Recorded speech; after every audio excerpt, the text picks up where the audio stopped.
Olá pessoal, tudo bem com vocês? Hoje vamos repartir o capítulo 8 e 9 do livro de João. E eu gostaria de começar aqui no capítulo 8 falando, Jesus Cristo desce ao templo e ele começa a ensinar as pessoas, porque isso era comum, era o costume dele fazer isso. Ele tinha esse coração de ensinar para que as pessoas compreendessem mais sobre o Pai, sobre o coração de Deus, sobre as Escrituras. E de alguma maneira ele sabia que isso ia abrir os olhos das pessoas. Porém, os líderes religiosos da época, que era para ser as pessoas que queriam fazer isso, queriam ensinar, queriam edificar, abençoar as pessoas com os ensinos da parte de Deus, eles iam lá para de alguma maneira só entrar em contenda, discussão, tentar pegar Jesus em algo. E para fazer isso eles levam a mulher que foi pega em adultério. Você conhece essa história é muito conhecida. Eles jogam ela aos pés de Jesus e perguntam a Jesus Cristo, olha, foi pega no ato do adultério. E aí, o que você vai fazer? Olha que coisa interessante. Jesus Cristo diz algo extraordinário. Aquele que nunca pecou, que atire a primeira pedra. E aqueles homens começam a sair sem ter o que dizer ou falar. Meu Deus do céu, como Jesus Cristo era sábio, como suas palavras eram preciosas. E eu fiquei pensando, por que será Jesus tinha respostas tão poderosas em situações tão diferentes? E a resposta é, seu coração era cheio da palavra de Deus e ele continuamente tinha comunhão com o Pai. Um pouquinho antes, no capítulo 7, o último versículo, 53, diz que quando acaba a festa, todos vão para casa. Jesus Cristo vai para o Getsemane, que era o seu lugar de encontro com o Pai. E essa era o que fez de Jesus ter palavras tão preciosas e sábias para situações tão difíceis, se é que eu posso dizer assim. Será que eu e você temos sido sábios? Será que a gente tem sido tolo? Será que as nossas palavras às vezes têm nos colocado em maus lençóis e a gente tem que ficar consertando e arrumando as coisas? A grande verdade é que se isso tem acontecido, tem nos faltado comunhão com o Pai e colocar os nossos olhos sobre as Escrituras. Outra coisa que também me chama a atenção aqui é que Jesus disse no versículo 12, eu sou a luz do mundo e quem me segue não andará em trevas. Você já andou no escuro? Você já tentou se localizar no escuro? Como é difícil caminhar, você não sabe onde pôr seu pé, você tem medo de pôr o pé em algum lugar errado. Essa é a realidade de quem anda no escuro. Mas Jesus Cristo está dizendo que Ele é a luz do mundo e quem segue Ele não andará em trevas. Sabe o que é isso? Quando a gente segue Jesus Cristo, a gente anda no claro, sabe muito bem para onde está indo, sabe muito bem onde os nossos pés estão pisando e a gente consegue ver com clareza. Eu não sei quais são as trevas que talvez você tenha caminhado, mas quero dizer para você, Jesus Cristo é a luz e se você seguir Ele, você vai andar na luz.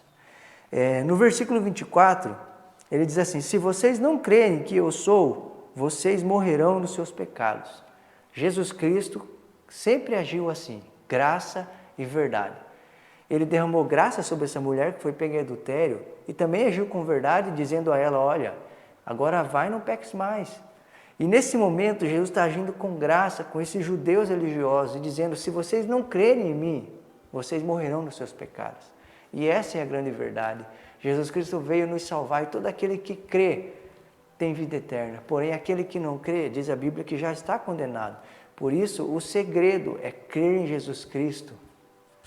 Outra coisa que me chama a atenção aqui, versículo 31, Jesus disse assim, se permanecerdes firmes na minha palavra, verdadeiramente serão meus discípulos. Jesus Cristo não disse se permanecerdes no que os seus pais te disseram, ou se permanecerdes na sua opinião, no que você pensa ou acha. Ele disse, se permaneceres na minha palavra, verdadeiramente vocês serão meus discípulos.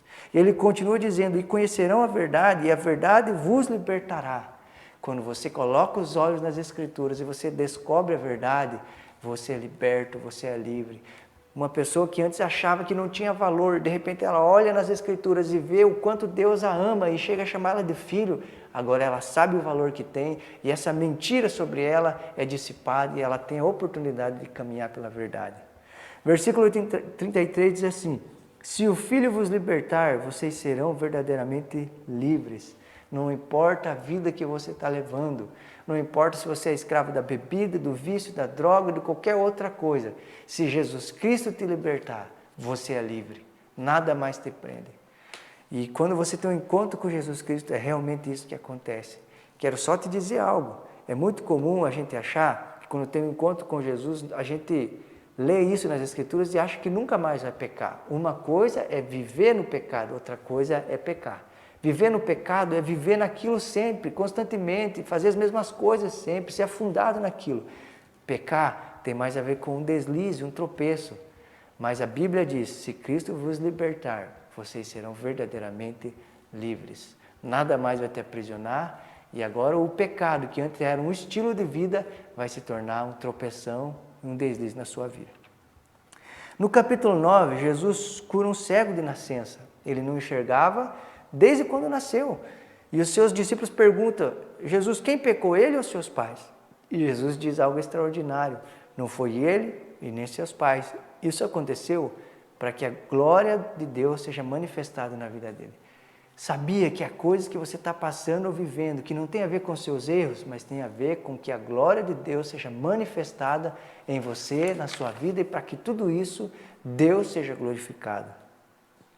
Outra coisa que me chama a atenção aqui também é que os religiosos não conseguiam ver a beleza de um milagre.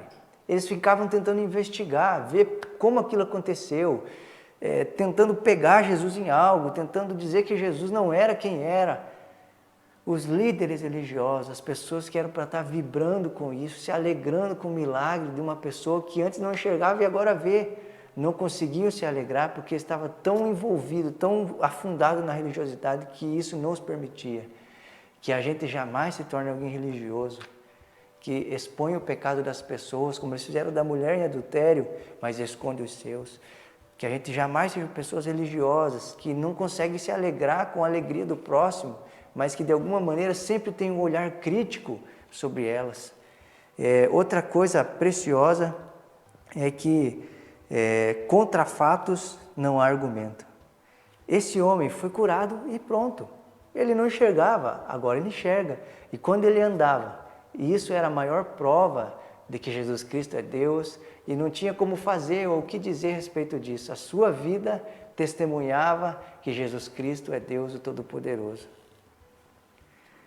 Olha, para encerrar isso, quando esse homem que foi curado começa a ter uma conversa com os religiosos, e ele talvez usado por Deus sem saber, começa a falar coisas extraordinárias para eles, eles olham para esse homem e dizem algo que me chamou a atenção. Você nasceu cheio de pecado, como tem a ousadia de nos ensinar? E o expulsaram. Os líderes religiosos, homens cheios, versados nas Escrituras, de alguma maneira agora estavam sendo ensinados por um homem simples, mas a religiosidade não permite aprender por alguém que sabe menos. E eles desprezaram esse ensinamento. Que eu e você possamos não ser assim. Que Deus te abençoe e até amanhã.